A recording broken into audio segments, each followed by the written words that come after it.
নমস্কার সবাইকে। আজকের দিনে দাঁড়িয়ে আমাদের ভারতে যেটা সব থেকে বেশি চর্চার মধ্যে রয়েছে সেটা হলো পাশের এই ছবি, পাকিস্তানের আর্মি জেনারেল সাথে বাংলাদেশের মোহাম্মদ ইউনুস। হাতে দেখবেন একটা বই, আর্ট অফ ট্রায়াম্ফ। বইটা কি নিয়ে সেটাতে পরে আসছি। প্রথমে বইটার কভারটাকে দেখুন। ভারতে যদি ম্যাপটা দেখেন, নর্থ ইস্টার্ন 7 স্টেটস মনে হচ্ছে না তার সাথে অনেক সিমিলারিটিস আছে?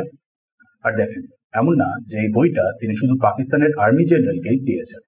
জাস্টিন ট্রুডো, মনে আছে আপনার হয়তো, কানাডার ফর্মার প্রাইম মিনিস্টার, সারাক্ষণ খালি ইন্ডিয়া ইন্ডিয়া করে যেত। সেই জাস্টিন ট্রুডোকেও মোহাম্মদ ইউনুস এই বইটাকে গিফট করেছিলেন। ইউএস এর ফর্মার প্রেসিডেন্ট বিল ক্লিন্টনকেও সেই একই বই গিফট। এমনকি ব্রাজিলের প্রেসিডেন্ট লুলা ডা সিলভাকেও সেই সেম বই গিফট।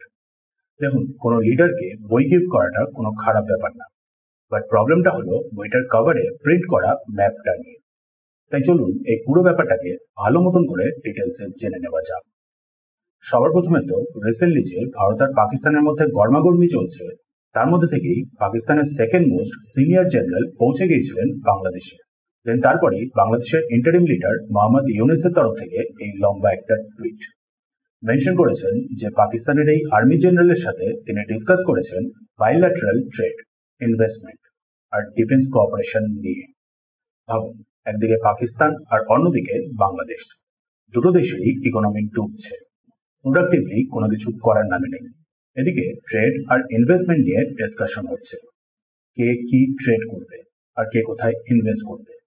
এনিওয়েজ, ডিফেন্স কোঅপারেশনের ব্যাপারটা তাও মানা যায়। সো অ্যাকচুয়ালি বলতে গেলে এটাই হলো মেন উদ্দেশ্য। নেক্সট, ট্রেড রুট, কানেক্টিভিটি ইত্যাদি নিয়েও ডিসকাশন হয়েছে। এগুলো যে বলছি তার পিছনে অবভিয়াসলি কারণ আছে, পরে শেষের দিকে গিয়ে তাহলে পুরো ব্যাপারটা ভালো মতন করে বুঝতে পারবেন। তাই আগে এগুলো জেনে নিন, দেন তারপর ম্যাপের ব্যাপারটাতেও আসবো। সো ট্রেড রুট, কানেক্টিভিটি ইত্যাদি নিয়েও ডিসকাশন হয়েছে। Karachi Chittagong two way shipping route, সেই করাচি যার অস্তিত্ব নিয়েই এখন অনেকটা সংশয় রয়েছে।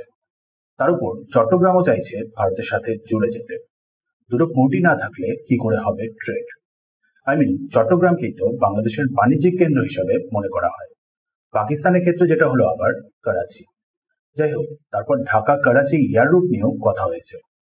এবার বলুন, কিভাবে এয়ার রুট চলবে বা ফিজিবল হবে যদি ভারত এয়ার স্পেসটাকেই বন্ধ করে রেখে দেয়? রিসেন্টলি দেখেছেন কিভাবে ঘন ঘন হঠাৎ করে নোটাম ভারতের তরফ থেকে।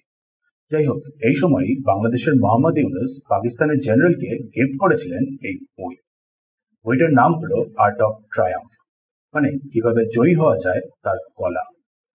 অ্যাকচুয়ালি বইটা হলো 2024-এর জুলাই অগস্টে যেভাবে বাংলাদেশের এক্স প্রাইম মিনিস্টারকে স্টুডেন্ট প্রোটেস্টের মাধ্যমে সরানো হয়েছিল সেই নিয়ে। ভেতরে সেই সব নিয়ে বিভিন্ন পেন্টিং, আর্ট বা বলতে পারেন গ্রাফিটি তৈরি করে প্রিন্ট করা রয়েছে। গ্রাফিটি কি সেটা একটু সার্চ করে নেবেন।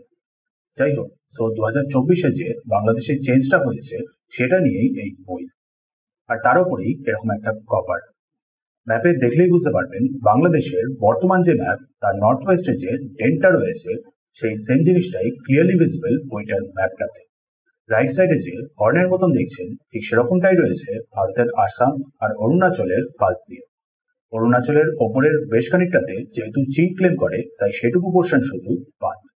বাকি পুরো নর্থ ইস্টই হলো বইটার কভার ম্যাপটার আন্ডারে। ক্লিয়ারলি বুঝতে পারছেন এখানে কি শো করার চেষ্টা হচ্ছে। বইটা ইউনুসের মতে বাংলাদেশের নতুন আপরাইজিং নিয়ে, যার কভারে হলো ভারতের নর্থ ইস্টের 7টা স্টেট মিলিয়ে একটা ম্যাপ, মানে যেন এটাই হলো লক্ষ্য। দিয়ে এই বইটাকে তারপর ওয়ার্ল্ডে ছড়ানো হচ্ছে। কানাডার ব্যাপারে আগেই বলেছি, ইউএস এর ব্যাপারটা আপনি আশা করি এতদিনে ভালো মতন করেই বুঝে গেছেন। পাশে ইনি হলেন মালয়েশিয়ার প্রাইম মিনিস্টার, এই হলেন আবার জার্মান অ্যাম্বাসেডর। এছাড়া আরো অনেক দেশেই এই ম্যাপটাকে এরকম ভাবে ছড়ানো হচ্ছে। এবার দেখেন, এখানে একটা জেনুইন কোশ্চেন হলো, বর্তমানে এই যে ইউনেসের আন্ডারে বাংলাদেশের এই ভারতের নর্থ ইস্টকে নিয়ে এত অবসেশনটা আসলো কোথা থেকে? আসলে এখানে 3টে ব্যাপার আছে। প্রথমে হলো, আপনাদের অনেকেই জানেন বেঙ্গল সালতানাত নামে একসময় একটা এম্পায়ারের অস্তিত্ব ছিল। রিসেন্টলি যেটা খুব চর্চার মধ্যেও ছিল, বাংলাদেশের একটা এনজিও সালতানাতের বাংলা নাম দিয়ে ভারতের পুরো নর্থ ইস্টকে নিয়েই একটা ম্যাপ পাবলিশ করেছিল। সো সেখান থেকে একটা ডিপ রুট আছে। বাট সেভাবে তো দেখলে পুরো ইন্ডিয়ান সাবকন্টিনেন্টটাই হলো এনশিয়েন্ট ভারতবর্ষ, গ্রেটার ইন্ডিয়া, ভালো মতন করেই জানেন। যাই হোক, নেক্সট যে চিন্তা ভাবনাটা বর্তমান বাংলাদেশ থেকে আসছে সেটা হলো তাদের মধ্যে ভারতের নর্থের 7 স্টেটস আর শিলিগুড়ি করিডোর সবকটাই নাকি ছিল ব্রিটিশ আমলে বাংলাদেশের আন্ডারে। নর্থ ইস্টের রাজ্যগুলোর সাথে ভারতের কানেক্টিভিটিটা বজায় রাখার জন্যই শিলিগুড়ি করিডোরটাকে ভারতের কাছে দিয়ে দেওয়া হয়। মানে তাদের মতে তাদের ভূমি দিয়ে দেওয়া হয়েছে ভারতকে, আর তাই তারা এটাকে ফেরত চায়। এবার দেখুন, কে বোঝাবে যে ব্রিটিশরা যখন ভারত ছাড়ে তখন বাংলাদেশ নামে কোনো দেশই ছিল না। ভারতই জন্ম দিয়েছিল বাংলাদেশকে 1971-এ। ভারতের কত সৈন্যরা প্রাণ হারিয়েছে, বদলে ভারত কোনো কিছুই নেয়নি। যাই হোক, অনেক বাংলাদেশি টুইটার হ্যান্ডেলও আবার দেখবেন 1947-এ পাকিস্তান আর কাশ্মীরের ঘটনাটাকেও তুলে ধরে। পাকিস্তান 1947-এ কাশ্মীরের বেশ অনেকটা নিয়ে নিতে পেরেছিল বলে চীনের সাথে কানেক্ট হয়ে যায়, ফলে পাকিস্তানের অনেকগুলো দরজা খুলে যায়। ঠিক সেরকমটাই বাংলাদেশ এখন চাইছে ভারতের নর্থ ইস্টকে টোটাল নিজেদের কাছে নিয়ে নেওয়ার মাধ্যমে চীনের সাথে কানেক্ট হয়ে যাওয়া।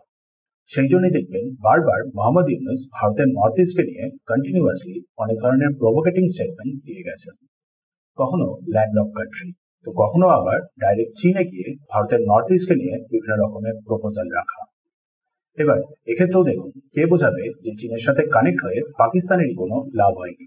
সিপেক অলমোস্ট শেষ, চীনের মিসাইল, চীনের ফাইটার জেটও কোনো কাজের না। যাই হোক, এই যে রিজনগুলো, এই কারণগুলো যতই ইললজিক্যাল মনে হোক না কেন, ভারতের ক্ষেত্রে কিন্তু এগুলো হলো বেশ অনেকটাই চিন্তার বিষয়, আর তাই ভারত স্টেপস নেওয়া শুরু করে দিয়েছে। রিসেন্টলি শুনেছিলেন ডিফেন্স মিনিস্টার রাজনাথ সিং বলেছিলেন, ভারত যদি পাকিস্তানকে জন্ম দিতে পারে তাহলে বুঝে নিন আরেকটা কি করতে পারে। পুরোটা না বলেই অনেক কিছু ক্লিয়ার করে দিয়েছিলেন defence minister Rajnath Singh. So আপনার মনে হয় না সেই সেম জিনিসটাও তো বাংলাদেশের ক্ষেত্রেও অ্যাপ্লিকেবল? হতেই পারে যে ভারতের সরকার এটাও ভেবে রেখেছে, জাস্ট চুপ আছে। লক্ষ্য করবেন, এইবার বাংলাদেশের তরফ থেকে এরকম একটা ম্যাপ সমেত বইকে শো করার পরেও ভারতের তরফ থেকে কোনো রেসপন্স দেওয়া হয়নি। সবাই পুরো চুপ। Ministry of external affairs, foreign minister S Jaishankar, Rajnath Singh, কারোর তরফ থেকে না, সবাই চুপ।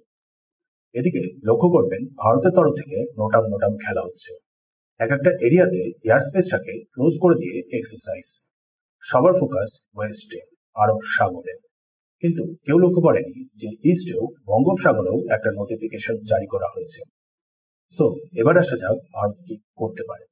আপনার মনে আছে হয়তো আসামের মুখ্যমন্ত্রী মাননীয় হিমন্ত বিশ্ব শর্মার ডায়লগটা, বাংলাদেশ পড়ে আছে ভারতের চিকেন নেক নিয়ে, ভারতের নর্থ ইস্টকে নিয়ে।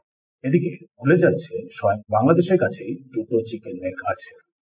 কখন ভারত নিজের চিকেন নেকটাকে রাইনো নেক বানিয়ে ফেলবে, সাথে ত্রিপুরাও সি বিচ পেয়ে যাবে, কেউ সেটা বুঝে উঠতে পারবে না। ভারত শান্তিতে থাকতে চাইছিল, বাট না দিলে কি আর করার আছে।